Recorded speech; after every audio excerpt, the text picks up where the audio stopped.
بسم الله الرحمن الرحيم يا أيها الذين آمنوا لا تأكلوا أموالكم بينكم بالباطل إلا أن تكون تجارة عن تراض منكم ولا تقتلوا أنفسكم إن الله كان بكم رحيما. لا الہ الا اللہ کیوں پڑھ رہا ہے؟ اللہ کو راضی کرنے کے لیے. اور جو لا الہ الا اللہ بھی پڑھے اور قبروں کا طواف بھی کرے وہ اللہ کو راضی کر رہا ہے. جو لا الہ الا اللہ بھی پڑھے قبروں پہ سجدہ بھی کرے کیا وہ اللہ کو راضی کر رہا ہے؟ جو لا الہ الا اللہ بھی پڑھے اور پیر صاحب کی قبر پہ آ کر اس کے چراغوں میں تیل ڈالے، اس کے چراغ جلائے، موم بتیاں جلائے، لائٹیں لگائے، بند قبر پہ پنکھا چلائے، وہ کس کو راضی کر رہا ہے؟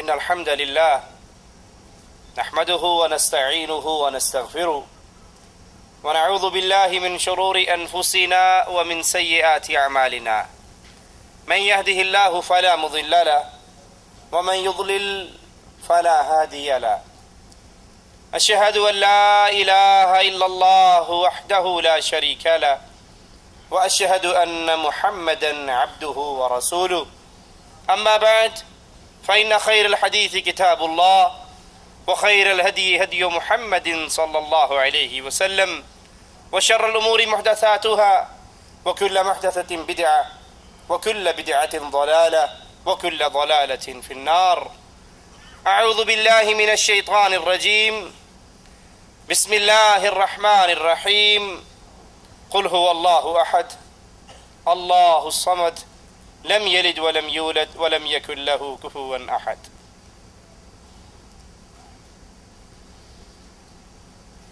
نور توحید وہ عظیم نعمت ہے جس کے نصیب میں یہ آ جائے اس کی دنیا بھی سنور جاتی ہے اور آخرت بھی سنور جاتی ہے.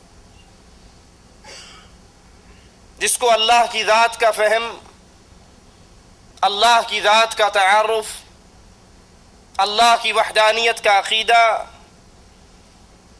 جس کی روح اور جسم میں اتر جائے، دل و دماغ میں پختہ ہو جائے، یہ وہ خوش نصیب ہے جو اس توحید کے عقیدے کو اپنے سینے سے لگا کر جہنم کی آگ سے آزاد ہو چکا ہے. ایسے ہی خوش نصیب انسان کی آواز امام الانبیاء امام اعظم محمد کریم صلی اللہ علیہ وسلم کی سماعت سے ٹکرائی. آپ سفر کرتے ہوئے ایک جنگل میں پڑاؤ ڈالتے ہیں کہ ایک شخص کی آواز آتی ہے، وہ آواز لگاتا ہے اللہ اکبر اللہ اکبر، اللہ سب سے بڑا ہے. امام الانبیاء اس کی یہ آواز سن کر کہتے ہیں انت علی الفطرہ، تو فطرت سلیم پر ہے. وہ کہتا ہے اشہد ان لا الہ الا اللہ. امام الانبیاء امام اعظم قائد اعظم محمد الرسول اللہ صلی اللہ علیہ وسلم فرماتے ہیں نجوت من النار. عقیدہ توحید کا اعلان کر کے تو جہنم کی آگ سے ہمیشہ کے لیے محفوظ ہو چکا ہے. یہ عقیدہ توحید وہ عظیم نعمت ہے. یہ عقیدہ توحید وہ قیمتی متاع ہے جس کو دنیا تک پہنچانے کے لیے، دنیا کے انسانوں میں پھیلانے کے لیے مالک نے انبیاء کا پورا سلسلہ اتارا. آئیے دیکھیں یہ توحید کیا ہے. اللہ عز و جل کے تنہا لائق عبادت ہونے، عظمت و جلال اور صفات میں واحد و بے مثال ہونے، اسماء حسنہ میں منفرد کا علم رکھنے اور پختہ اعتقاد کے ساتھ اعتراف کرنے کا نام توحید ہے۔ وہ اللہ مالک اپنی ذات میں تنہا، اپنی صفات میں تنہا، اس کے پیارے پیارے نام ہے جس میں وہ منفرد ہے، اور عبادت کے لائق وہ اکیلا اللہ ہے۔ اس کا علم ہو، اس کا اعتقاد ہو، یہ توحید ہے۔ مالک فرماتا ہے وَإِلَٰهُكُمْ إِلَٰهٌ وَاحِدٌ، وَإِلَٰهُكُمْ، تمہارا الہ جس کی تم عبادت کرو، معبود برحق، وہ دو نہیں ہے، وہ تین نہیں ہے، وہ پانچ نہیں ہے، الہ واحد، وہ تنہا ایک ہے، وہ اکیلا ہے، وہ یکتا ہے، اپنی ذات و صفات و عبادت میں اکیلا، یکتا، تنہا ایک اللہ ہے۔ لا الہ الا ہو، لا الہ، اس دھرتی پہ، دھرتی کے نیچے، دھرتی کے اوپر، فضاؤں میں، آسمانوں میں، لا الہ الا ہو، اس اللہ کے علاوہ کوئی الہ نہیں ہے، کوئی ایسی ہستی نہیں، کوئی ایسی ذات نہیں جس کی عبادت کی جائے، جس کو پوجا جائے اور وہ پوجے جانے میں برحق ہو، الا ہو، سوائے ایک اللہ کے۔ اور وہ اللہ کیسا ہے؟ اس کی صفات کیا ہے؟ الرحمن الرحیم، وہ مہربان ہے، نہایت رحم کرنے والا ہے۔ اللہ کی عبادت میں، اللہ کی وحدانیت میں کسی اور کو شریک نہیں کیا جا سکتا، نہ اس کا ہم نام ہے، نہ اس کا کوئی ہمسر ہے، نہ اس کی کوئی مثال ہے، نہ اس کے علاوہ کوئی خالق ہے، نہ کائنات کا نظام چلانے والا ہے۔ یہ تمام صفات ایک اللہ کی ہے، وہ خالق بھی ہے، وہ کائنات کا نظام بھی چلاتا ہے، اس کے علاوہ کوئی اور ذات نہیں جو خالق ہو، جو کائنات کا کنٹرول سنبھالتی ہو، جو بغیر ستونوں کے اس آسمان کو برقرار رکھتی ہو، جو اس زمین کو جس نے سکون اور ٹھہراؤ عطا کیا ہو، وہ ایک اللہ ہے۔ جب وہی یہ تمام صفات کا مالک ہے تو حقیقی عبادت کا مستحق صرف ایک اللہ ہے، اس کے علاوہ کسی اور کی عبادت نہیں کی جا سکتی، نہ اس کی مخلوق میں سے کسی اور کو اس کی عبادت میں شریک کیا جا سکتا ہے۔ اس عقیدے کے دلائل میں قرآن کریم کی آیات بے بہا، توحید کے دلائل کو اپنے دلوں میں اتاریے، ان دلائل کو یاد کیجئے۔ صرف یہ کہہ دینا کافی نہیں کہ ہم واحد ہیں، نہیں، اللہ کی توحید کے عقیدے کو یاد کیجئے، ان دلائل کو یاد کیجئے، اور پھر جب ایسے بھٹکے ہوئے انسان کو دیکھیں جو کھائے تو اللہ کا، جو پیے تو اللہ کا دیا ہوا، جو پہنے تو اللہ کا دیا ہوا، وہ رزق استعمال کرے جس کو زمین سے انگوریوں کی صورت میں مالک نے بارش برسا کے پیدا کیا یا آسمان سے اتارا، اس کا کھا کر کسی اور کا گائے تو اس کو رب کی توحید کے یہ دلائل سنا کر اللہ کی طرف اس کے چہرے کو موڑیے۔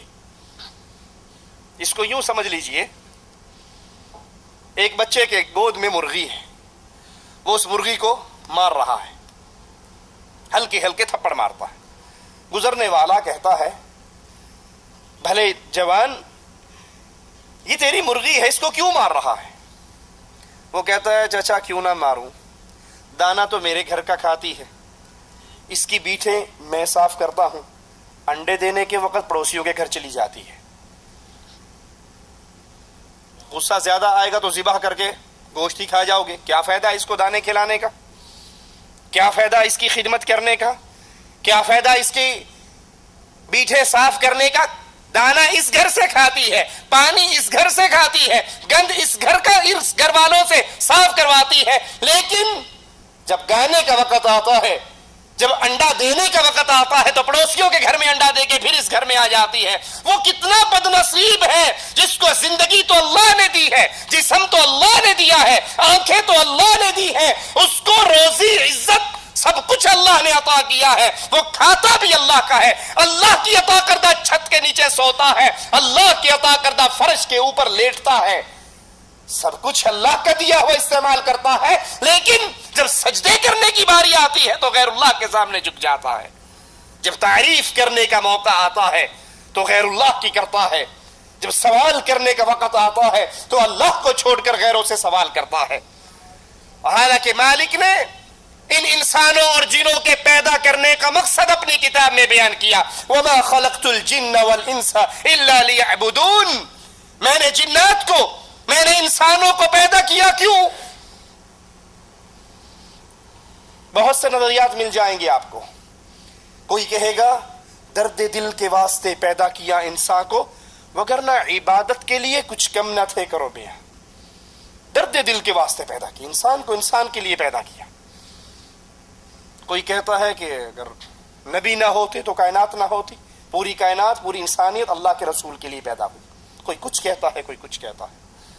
اور اللہ کی کتاب وَمَا خَلَقْتُ الْجِنَّ وَالْإِنسَ، میں نے نہیں پیدا کیا جن کو اور انسان کو، إِلَّا لِيَعْبُدُونَ، صرف اس لیے کہ وہ میری عبادت کریں۔ اللہ کا دیا ہوا کھائیں تو اللہ کی عبادت کریں، اللہ کی عبادت میں کسی اور کو شریک نہ کریں۔ یہی پیغام لے کر ہر نبی اپنی امت کی طرف آیا، اور اللہ نے ہر امت میں رسولوں کو بھیجا۔ وَلَقَدْ بَعَثْنَا فِي كُلِّ أُمَّةٍ رَسُولًا، ہم نے ہر امت میں رسولوں کو بھیجا، ایک آواز دے کر، ایک پیغام دے کر۔ وہ پیغام کیا ہے؟ نور توحید کا پیغام، اَنِ اعْبُدُوا اللَّهَ۔ سجدے کا وقت آئے تو اللہ کے لیے، رکوع کا وقت آئے تو اللہ کے لیے، قربانی کا وقت آئے تو اللہ کے لیے، مانگنے کا وقت آئے تو اللہ سے، اَنِ اعْبُدُوا اللَّهَ۔ عبادت جب بھی کرنا صرف اللہ کی کرنا، اور درس توحید اللہ کی عبادت کی دعوت پہ رکتا نہیں۔ وَاجْتَنِبُوا الطَّاغُوتَ، اللہ کے علاوہ جتنے پوجے جا رہے ہیں سب کا انکار کرنا۔ توحید نام ہی دو چیزوں کا ہے، اللہ کی عبادت، اور اللہ کی عبادت کے علاوہ اگر کوئی اور لوگوں کا معبود بن بیٹھا ہے، لوگوں کو اپنے سامنے جھکاتا ہے، اپنے سامنے سجدے کرواتا ہے، اس طاغوت کا انکار کرنا مومن پہ فرض ہو جاتا ہے۔ اور طاغوت وہ ہوا کرتا ہے جو اپنی عبادت پہ راضی ہو۔ اللہ کے لیے جو کام کیے جاتے ہیں، جب یہ کام کسی اور کے لیے کیے جائیں اور وہ کروائے یا کیے جانے پہ راضی اور خوش ہو جائے، یہ طاغوت ہے۔ افسوس، پیری فقیری کے نام پہ، پیری فقیری کے نام پہ آج دین کے ڈاکو، توحید کے ڈاکو، ایمان کے ڈاکو لوگوں کو اپنے سامنے جھکاتے ہیں، یا لوگ خود بخود ان کے سامنے جھکتے ہیں۔ کوئی ان کو منع کرنے کے لیے تیار نہیں ہوتا، بلکہ تھپڑ مارتے ہیں، اوپر سے تھپکی دیتے ہیں کہ شاباش، جو کام کر رہے ہو بہت اچھا۔ ایک پیر صاحب کو ہم نے دیکھا، وہ بیٹھا ہوا، اس کا مرید آتا ہے، جیکٹ میں سے نوٹوں کے بنڈل نکالتا ہے اور اپنے پیر پہ قربان کرتا ہے۔ پیر کا گھر تو روشن ہے بجلی کے قمقموں سے، مرید کو میسر نہیں مٹی کا دیا بھی۔ یہ وہ پیر جو راتوں کو مریدوں کے گھر میں رہتے ہیں، گھر کا بھی صفایا کر جاتے ہیں، جاتے ہوئے عزت کا بھی صفایا کر جاتے ہیں۔ پھر اخبار میں سرخی لگ جاتی ہے پیر جعلی تھا، وہ نوٹ نکالتا ہے، اپنے پیر پہ قربان کرتا ہے، اور جب آؤٹ آف کنٹرول ہوتا ہے اس پیر کی محبت میں، وہ زندہ پیر بیٹھا ہوا ہے، یہ جا کر اس کے قدموں میں سجدہ ریز ہو جاتا ہے۔